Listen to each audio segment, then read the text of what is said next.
నా పేరు Sambaiah, DSP ACB Warangal. ఈరోజు డిస్ట్రిక్ట్ కోర్టులో జరిగినటువంటి ట్రాప్ వివరాలు ఏంటంటే, జయశంకర్ భూపాలపల్లి జిల్లా గణపురం గ్రామానికి చెందిన ఒక వ్యవసాయదారుడు కరకపల్లి గ్రామ శివారులో ఇతనికి సుమారు 14 ఎకరాల 2 గుంటల వ్యవసాయ భూమి కలదు.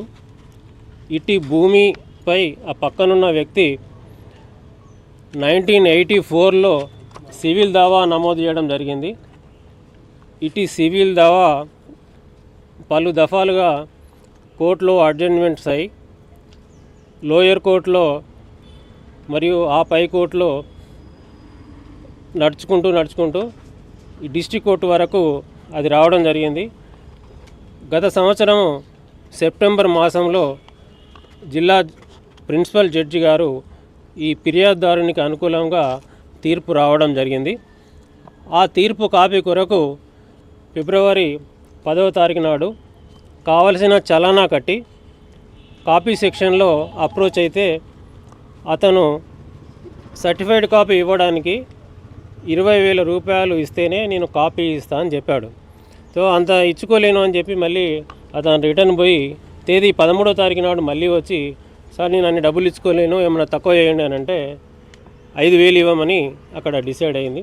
సో ఆయనకు ఇష్టం లేకున్నా 2-3 డేస్లో ఇస్తా అని చెప్పి, ఆయనకు డబ్బులు ఇచ్చి పని చేసుకోవడం ఇష్టం లేదు కాబట్టి మా ఆఫీస్కి వచ్చి శ్రీ చరణ్ స్టెనో అతని మీద ఫిర్యాదు ఇవ్వడం జరిగింది.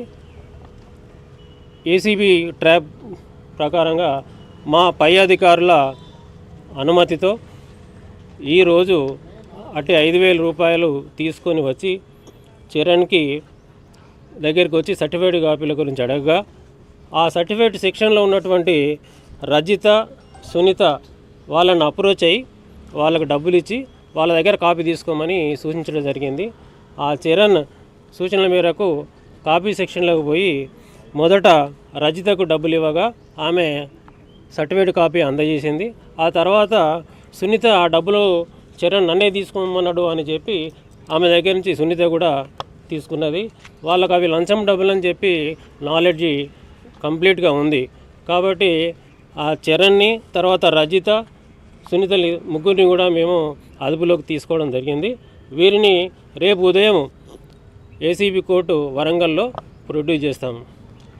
అలాగే పబ్లిక్ అప్పీల్ ఏంటంటే, ఏ ప్రభుత్వ ఉద్యోగం అయినా కూడా మీ పని చేయడం కొరకు లంచం డిమాండ్ చేస్తే మా టోల్ ఫ్రీ నంబర్ 1064కి కాల్ చేయాలని చెప్పి మనవి.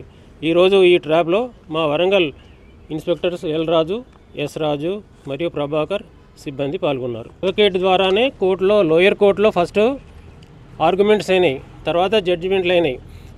పలు దఫాలుగా ఈయన ఓడిపోవడము, ప్రత్యర్థి వాళ్ళు గెలవడము, వాళ్ళ వైపు తీర్పు రావడము, వీళ్ళ వైపు తీర్పు రావడము గత 1985 నుంచి ఇది నడుస్తూనే ఉంది. లాస్ట్కి ప్రిన్సిపల్ జడ్జి గారి కోర్టు వరకు వచ్చింది. వాది ప్రతివాది అన్నీ ఉన్న తర్వాత సార్ జడ్జిమెంట్ ఇవ్వడం జరిగింది. ఆ జడ్జిమెంట్ కాపీ కొరకు ఇక్కడ డబ్బులు డిమాండ్ చేయడం జరిగింది, తీర్పు మీద కాదు.